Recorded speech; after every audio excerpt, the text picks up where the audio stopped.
ഇപ്പൊ പോറ്റിയെ കേറ്റിയെ എന്ന് പറഞ്ഞപ്പോൾ അത് ആചാര ലംഘനമായി, അത് അയ്യപ്പ നിന്നയായി. പക്ഷേ മന്ത്രിയെ പയ്യപ്പോ എന്നത് ആഘോഷപൂർവ്വം നേരത്തെ പാർട്ടി ചാനൽ തന്നെ സംപ്രേഷണം ചെയ്ത സ്റ്റേജ് ഷോയിലെ പാട്ടാണ് നമ്മൾ കേട്ടത്.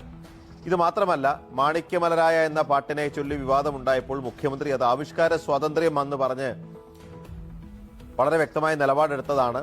ഇതൊക്കെ മുഖ്യമന്ത്രിയും പാർട്ടിയും മറന്നോ എന്ന് കോൺഗ്രസിന്റെ പരിഹാസവും ചോദ്യവും ഒക്കെ ഉയർന്നു. അതുകൊണ്ട് ഇത് കേവലം പാരഡി മാത്രമല്ല, ഗൗരവതരമായ ഒരു രാഷ്ട്രീയ വിഷയം കൂടിയായി മാറുകയാണ്. ഷാജഹാൻ കോഴിക്കോട് നിന്ന് വിശദാംശങ്ങളുമായി തത്സമയം ചേരുന്നുണ്ട്. ഷാജഹാൻ, CPM ജില്ലാ പോറ്റിയേ കേറ്റിയേ സ്വർണം ചെമ്പായി മാറ്റിയേ, സ്വർണം കട്ടത് ആരപ്പ, സഖാക്കളാണ് അയ്യപ്പ, സഖാക്കളാണ് അയ്യപ്പ, സഖാക്കളാണ് അയ്യപ്പ, സഖാക്കളാണ് അയ്യപ്പ. ഇതാണ് സഖാക്കളെ ഇപ്പൊ ഏറ്റവും ചൊടിപ്പിച്ചിരിക്കുന്നത്. പാട്ട് എഴുതിയ വ്യക്തിക്കെതിരെയും പാട്ടിനെതിരെയും പരാതി കൊടുത്തിരിക്കുകയാണ്. ഇപ്പൊ ഈ പരാതി കൊടുത്തപ്പോ ഞാന് ഇവിടെ ഒരു പോസ്റ്റ് വായിക്കാം. അതിനു മുമ്പ് ഇപ്പോ സോഷ്യൽ മീഡിയയിലൊക്കെ ഇങ്ങനെ കറങ്ങി നടക്കുന്നുണ്ട്. കലാഭവൻ മണിയും നാദിർഷയും ചേർന്ന് കൈരളി ടിവിയുടെ ഒരു ഷോയിൽ ഇതുപോലെ മറ്റൊരു പാട്ട് പാടുന്നുണ്ട്. മന്ത്രിയെ പയ്യപ്പോ അപ്പ എന്നൊക്കെ പറഞ്ഞുകൊണ്ടുള്ള ഒരു പാട്ട്. അതിലേക്ക് നമ്മൾ വരുന്നതിന് മുമ്പ് 2018 ഫെബ്രുവരി 15 പിണറായി വിജയന്റെ ഒരു ഫേസ്ബുക്ക് കുറിപ്പുണ്ട്. എന്താണ് അതിൽ പറയുന്നത്? ഒമർ ലുലു സംവിധാനം ചെയ്യുന്ന അഡാർ ലവ് എന്ന സിനിമ മാണിക്യമലരായ പൂവി എന്ന ഗാനവും അതിന്റെ ദൃശ്യാവിഷ്കരണവും വലിയ വിവാദവും ചർച്ചയും ഉയർത്തിയിരിക്കുകയാണല്ലോ. അതിനിടയിൽ ഈ മാപ്പിളപ്പാട്ടിനെതിരെ ഹൈദരാബാദിൽ ഒരു വിഭാഗം മുസ്ലിം മതമൗലികവാദികൾ രംഗത്ത് വന്നിരിക്കുകയാണ്. പ്രവാചകനായ മുഹമ്മദ് നബിയെ നിന്ദിക്കുന്നതാണ് ഗാനം എന്നാരോപിച്ച് അതിൽ കുറച്ചു പേർ ഹൈദരാബാദിലെ ഒരു പോലീസ് സ്റ്റേഷന് പരാതി നൽകിയതായി മനസ്സിലാക്കുന്നു. ഇതൊന്നും യാദൃശ്ചികമായി കാണാനാകില്ല. സ്വതന്ത്രമായ കലാവിഷ്കാരത്തോടും ചിന്തയോടുമുള്ള അസഹിഷ്ണുതയാണ്. അസഹിഷ്ണുത ഏത് ഭാഗത്തു നിന്നാലും അംഗീകരിക്കാൻ പറ്റില്ല എന്ന് പറഞ്ഞുകൊണ്ട് ഈ പറയുന്ന പിണറായി വിജയൻ വലിയ രീതിയിൽ സപ്പോർട്ട് ചെയ്യുന്നതാണ് കാണുന്നത്. അന്ന് പിണറായി വിജയൻ അതിൽ പറഞ്ഞു വെക്കുന്നത് ഇത് വലിയ ആവിഷ്കാര സ്വാതന്ത്ര്യമാണ് എന്നൊക്കെയാണ് പറയുന്നത്. ഇപ്പോ ഈ പാട്ടിനെതിരെ പോറ്റിയെ കേറ്റിയെ എന്ന് പറയുന്ന സ്വർണം ചെമ്പായി മാറ്റിയെ, സഖാക്കളാണ് അയ്യപ്പ, സ്വർണം കട്ടത് ആരപ്പ, സഖാക്കളാണ് അയ്യപ്പ, സഖാക്കളാണ് അയ്യപ്പ, സഖാക്കളാണ് അയ്യപ്പ, സഖാക്കളാണ് അയ്യപ്പ. ഇത് തന്നെയാണ് അതിന്റെ മർമ്മപ്രധാനം. സഖാക്കൾ കട്ടു എന്നുള്ളത് തന്നെയാണ്. അയ്യന്റെ പൊന്ന് സഖാക്കൾ കട്ടു. ഇത് പറയുമ്പോ സഖാക്കൾക്ക് പൊള്ളുക. അപ്പൊ സഖാക്കൾ പോയിട്ട് ഒരു പരാതി കൊടുത്തു, നിങ്ങൾ പോയി ഊമ്പടാ സഖാക്കളെ എന്ന് ഞാൻ തിരിച്ചിവരോട് പറയും. നിങ്ങൾ കേസ് കൊടുക്കാനാണെങ്കിൽ വീണ്ടും വീണ്ടും സ്വർണം കട്ടത് ആരപ്പ, സഖാക്കളാണ് അയ്യപ്പ എന്ന് പറയാൻ തന്നെയാണ് തീരുമാനം. മനസ്സിലായില്ലേ? അയ്യന്റെ പൊന്ന് കട്ടിട്ട് മതവികാരത്തെ വ്രണപ്പെടുത്തി എന്ന് പറയുന്നില്ല ഇവര്. അയ്യന്റെ പൊന്ന് കട്ടത് അതൊരു വ്രണപ്പെടുത്തലല്ല, അതൊരു അധിക്ഷേപമല്ല, ആക്ഷേപമല്ല, കൊള്ളയല്ല, ഒന്നുമല്ല. അത് പറയുന്നതാണ് പ്രശ്നം. കാരണം എന്താ? അയ്യന്റെ പൊന്ന് കട്ടത് സഖാക്കളാണ്.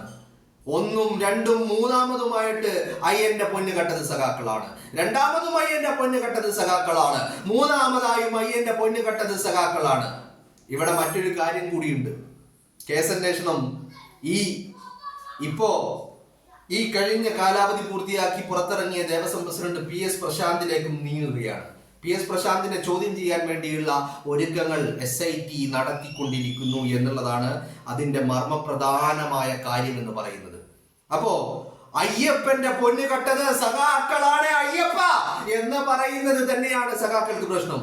ഇപ്പൊ കേസ് കൊടുത്തിരിക്കുന്നതും പരാതി കൊടുത്തിരിക്കുന്നതും ആരാ? അതും സഖാക്കളാണ്. മതത്തെ അവഹേളിച്ചു, വ്രണപ്പെടുത്തി, മതവികാരത്തെ വ്രണപ്പെടുത്തി എന്ന് പറഞ്ഞുകൊണ്ട് ഇപ്പൊ കേസ് കൊടുത്തിരിക്കുന്നതും സഖാക്കൾ തന്നെയാണ് എന്നുള്ളതാണ് നമുക്ക് മനസ്സിലാക്കാൻ സാധിക്കുന്നത്. ഇനി ഇതിന്റെ ഒരു നിയമവശത്തിലേക്ക് വരാം.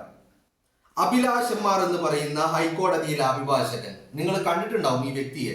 നിരന്തരമായിട്ട് ചാനൽ ചർച്ചകളിലൊക്കെ കാണുന്ന മുഖമാണ് അഭിലാഷന്മാർ. ഈ അഭിലാഷന്മാർ തന്റെ ഫേസ്ബുക്കിൽ ഒരു കുറിപ്പ് പങ്കുവച്ചിട്ടുണ്ട്. എപ്പോഴാണ് ഈ കുറിപ്പ് പങ്കുവച്ചിരിക്കുന്നത്? ഈ പാട്ട് പോറ്റിയെ കേറ്റിയെ സ്വർണം ചെമ്പായി മാറ്റിയെ, സ്വർണം കട്ടത് ആരപ്പ, സഖാക്കളാണ് അയ്യപ്പ.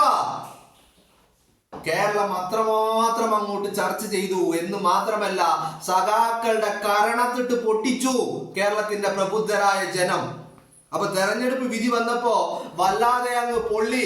കട്ടത് ആരാണെന്ന് ചോദിച്ചു. സഖാക്കളാണ് അയ്യപ്പ എന്ന് കേരളത്തിന്റെ പൊതുസമൂഹം വിളിച്ചു പറഞ്ഞു. അപ്പൊ പോയി പരാതി കൊടുത്തു. പാട്ടിനെതിരെ പരാതിയാ, മൂക്കിൽ വലിക്കുമെന്നാണ് പറയുന്നത്. മനസ്സിലായില്ലേ? ഇവിടെ ആവിഷ്കാര സ്വാതന്ത്ര്യമില്ല.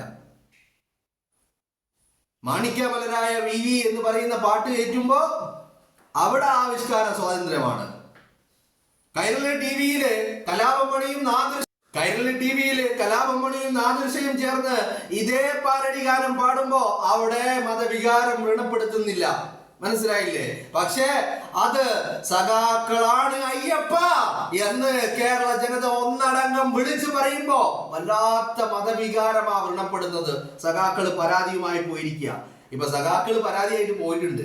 പക്ഷേ പോലീസ് പറയുന്നത് കേസെടുക്കാൻ വകുപ്പില്ല എന്നാണ്. എന്നാൽ നിയമം അറിയുന്ന ആൾക്കാര്, ഹൈക്കോടതിയിലെ അഭിഭാഷകനായിട്ടുള്ള അഭിലാഷ് എം ആർ എന്ന് പറയുന്ന, നിങ്ങൾ കണ്ടിട്ടുണ്ടാവും, പല ചാനൽ ചർച്ചകളിലും വരുന്ന മുഖമാണ്.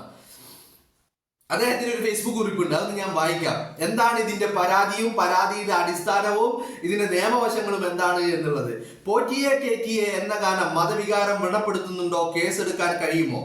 കേരളത്തിൽ നടക്കിയ ശബരിമല സ്വർണ്ണക്കൊള്ളയിൽ രാഷ്ട്രീയവും ക്രിമിനൽ കുറ്റവും വിളിച്ചോതുന്ന ഭക്തിക്ക് ഒരു കുറവും വരുത്താത്ത ഈ ഗാനം ആരുടെയെങ്കിലും മതവികാരം വിടപ്പെടുത്തുന്നെങ്കിൽ അത് ഈ ഗാനത്തിലൂടെ സ്വർണ്ണക്കൊള്ളയുടെ ഗൗരവം മലയാളിയുടെ മനസ്സിലേക്ക് അരിച്ചിറങ്ങുമെന്ന് ഭയപ്പെടുന്ന വ്യക്തികളുടെ ഭയമെന്ന മതവികാരത്തെ മാത്രമാണ് വ്രണപ്പെടുത്തുന്നത് എന്നാണ് അഭിലാഷമാർ പറയുന്നത്.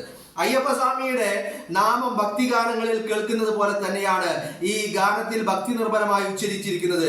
ശബരിമലയിൽ ആര് സ്വർണ്ണക്കൊള്ള നടത്തിയെന്നും അവർ ആരായിരുന്നു എന്നും വിളിച്ചോതുന്ന ഈ ശ്രുതി മധുരമായ പാട്ട് നിങ്ങൾക്ക് ഭക്തി ഉണ്ടെങ്കിൽ ഭക്തി നിർഭരമായി തന്നെ പാടാം.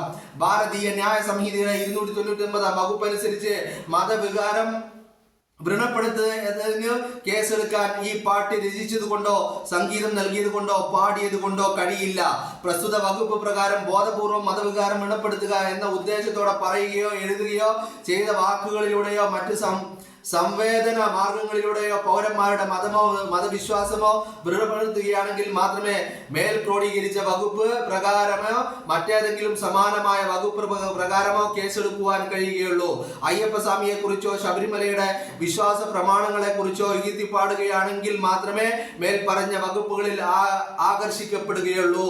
മല കയറുമ്പോൾ പുലിയെ കൊണ്ടാലും ആനയെ കൊണ്ടാലും കള്ളന്മാരെ കൊണ്ടാലും അയ്യപ്പനെ വിളിച്ചു പാടുകയും പറയുകയും ചെയ്യുന്നതാണ് ശബരിമലയുടെ ആരാധനാ സംസ്കാരം എന്ന് പറഞ്ഞുകൊണ്ട് വിശദമായി ഇതിന്റെ വകുപ്പുകൾ എന്താണെന്ന് പറഞ്ഞുകൊണ്ട് കേസെടുക്കാൻ കഴിയില്ലെന്ന് നിയമം അറിയുന്നവർ വിളിച്ചു പറയുന്നു.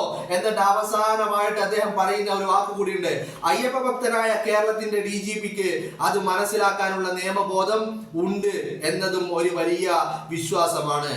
പരാക്രമം പാടില്ലെന്ന് പാട്ടിനോടല്ലേ വേണ്ടു, അപ്പോൾ പാടുകയല്ലേ പോറ്റിയെ കേറ്റിയെ, സ്വർണം ചെമ്പായി മാറ്റിയേ, സ്വർണം കട്ടത് ആരപ്പ, സഖാക്കളാണ് അയ്യപ്പ.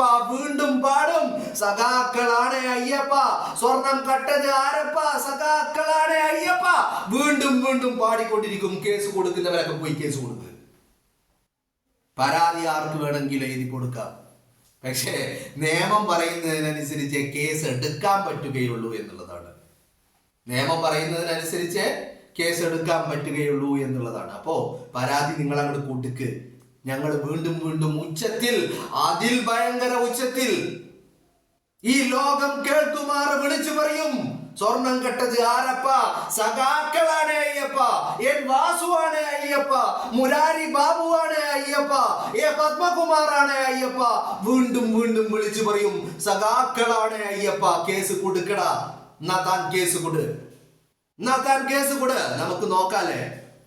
സ്വർണം കെട്ടത് ആരപ്പ, സഖാക്കളാണ് അയ്യപ്പ എന്ന് വീണ്ടും വീണ്ടും വിളിച്ചു പറയുക തന്നെ ചെയ്യും. അയ്യന്റെ പൊന്ന് കട്ടപ്പോ മതവികാരം ദൃഢപ്പെടുത്തിയിട്ടില്ല. നിങ്ങളൊന്ന് ആലോചിച്ച് നോക്ക്. ആ അയ്യന്റെ പൊന്ന് കട്ടത് വിളിച്ചു പറഞ്ഞാൽ അത് മതവികാരം ദൃഢപ്പെടുമെന്നാണ് പറയുന്നത് പരാതിയിൽ. പൊന്ന് കട്ടവനൊക്കെ കൂടെ നിർത്തി സംരക്ഷിച്ച് കൊണ്ടു നടക്കുക. അവരെ എങ്ങനെയെങ്കിലും ജയിലിൽ നിന്ന് പുറത്തെത്തിക്കാനുള്ള വകുപ്പുകൾ നോക്കുക. അവരെ എങ്ങനെയെങ്കിലും സംരക്ഷിച്ച് പിടിക്കാനുള്ള വകുപ്പുകൾ നോക്കുക. അവരെ ഇങ്ങനെ ചേർത്ത് പിടിച്ച് ആ ജയിലഴിക്കിൽ നിന്ന് പുറത്തേക്ക് എത്തിക്കാനുള്ള വകുപ്പ് നോക്കുക. അവരാണ് പറയുന്നത് മതവികാരം ഗുണപ്പെടുത്തിയെന്ന്. സ്വർണം കട്ടവനെ കൂടെ കിടത്തിയിട്ട് അവരെ സംരക്ഷിച്ച് പിടിച്ചിട്ട് അവന് കഞ്ഞി വെച്ച് കൊടുത്തിട്ട് ഇവര് പറയാ മതവികാരം ഗുണപ്പെടുത്തി. മതവികാരം ഗുണപ്പെടുത്തിയിട്ടുണ്ട്. ആരാ ഗുണപ്പെടുത്തിയത്? സഖാക്കളാണ് അയ്യപ്പ. എങ്ങനെയാ ഗുണപ്പെടുത്തിയത്? അയ്യന്റെ പൊന്ന് കട്ടു, കൊള്ളയടിച്ചു. ഇന്നിപ്പോ വരുന്ന മറ്റൊരു വാർത്ത കൂടിയുണ്ട്. ആ വലിയ വലിയ പ്രത്യാഘാതങ്ങൾ ഉണ്ടാക്കാൻ പോകുന്ന വലിയ വാർത്തകൾ പുറത്തേക്ക് വരികയാ. വലിയ വലിയ വാർത്തകൾ പുറത്തേക്ക് വരികയാ. ഇതില് നമ്മൾ കാണുന്നത് പോലെ 1, 2, 3, 4 കിലോ സ്വർണം ഉരുക്കി വിറ്റത് മാത്രമല്ല, ഇതിൽ വളരെ വ്യക്തമായ ഇന്റർനാഷണൽ വിഗ്രഹ കടത്തിന്റെ കൈകൾ ഇതിലുണ്ട്. കോടികൾ എന്ന് പറഞ്ഞാൽ നിങ്ങളൊന്ന് കണക്കൂട്ടി നോക്ക്. 4 കിലോ സ്വർണം വിറ്റാൽ എത്ര കാശ് കിട്ടും? 1 ഗ്രാം സ്വർണത്തിന്റെ വില എന്ന് പറയുന്നത് 1 ലക്ഷം രൂപ കൂട്ടിക്കോ. 1 ഗ്രാം സ്വർണത്തിന്റെ വില അല്ല, 1 ഗ്രാം പൊന്നിന്റെ വില എത്രയാ? 10,000 ഉറുപ്പ്യ കൂട്ടിക്കോ. 10,000 കൂട്ടിക്കോ, 11,000 കൂട്ടിക്കോ. അല്ലെങ്കിൽ ഒരു പവന് എത്ര? 1 ലക്ഷം കൂട്ടിക്കോ. 1 പവന് എന്ന് പറഞ്ഞാല് 8 ഗ്രാം അല്ലേ? അപ്പൊ 800 ഗ്രാമിന് എത്രയായി? നിങ്ങളൊന്ന് ആലോചിച്ചേ. അപ്പോ ഈ 4 കൊല്ലം സ്വർണം വിറ്റ് കഴിഞ്ഞാല്, 4 കിലോ സ്വർണം വിറ്റ് കഴിഞ്ഞാല് എത്ര കിട്ടും? ഇവിടെ 500 കോടിക്ക് മുകളിലേക്കുള്ള വലിയ ഇടപാടുകൾ നടത്തിയെന്ന് ഇന്നൊരാള് മൊഴി നൽകിയിട്ടുണ്ട്. അതിന്റെ വിശദാംശങ്ങൾ ഉടനടി പുറത്തേക്ക് വരും. മനസ്സിലായില്ലേ? അതിന്റെ വിശദാംശങ്ങൾ ഉടനടി പുറത്തേക്ക് വരുമെന്നുള്ള കാര്യത്തിൽ ഒരു തർക്കവുമില്ല. അതുകൊണ്ട് സഖാക്കളെ, എന്നാ നിങ്ങൾ പോയിട്ട് കേസ് കൊടുക്കേ.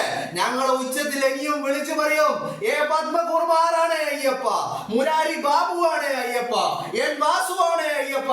വീണ്ടും ഞങ്ങൾ പറയും, അയ്യന്റെ പൊന്ന് കെട്ടതാരപ്പ, സഖാക്കളാണ് അയ്യപ്പ. വീണ്ടും വീണ്ടും ഉറക്കെ, ഇനിയും ഉറക്കെ വിളിച്ചു പറഞ്ഞുകൊണ്ടേയിരിക്കും. അയ്യപ്പനെ വ്രണപ്പെടുത്തിയത്, മതവികാരത്തെ വ്രണപ്പെടുത്തിയത് ആരാണ്? അയ്യപ്പ. അതും സഖാക്കളാണ് അയ്യപ്പ. എങ്ങനെയാണ് അയ്യപ്പ? അയ്യന്റെ പൊന്ന് കട്ടിട്ടാണ് അയ്യപ്പ. ശബരിമലയെ കളങ്കപ്പെടുത്തിയിട്ടാണ് അയ്യപ്പ. ശബരിമലയെ അധിക്ഷേപിച്ചിട്ടാണ് അയ്യപ്പ. അയ്യപ്പനെ അധിക്ഷേപിച്ചിട്ടാണ് അയ്യപ്പ. അയ്യപ്പനെ അപമാനിച്ചിട്ടാണ് അയ്യപ്പ. എല്ലാം ചെയ്തത് സഖാക്കളാണ് അയ്യപ്പ.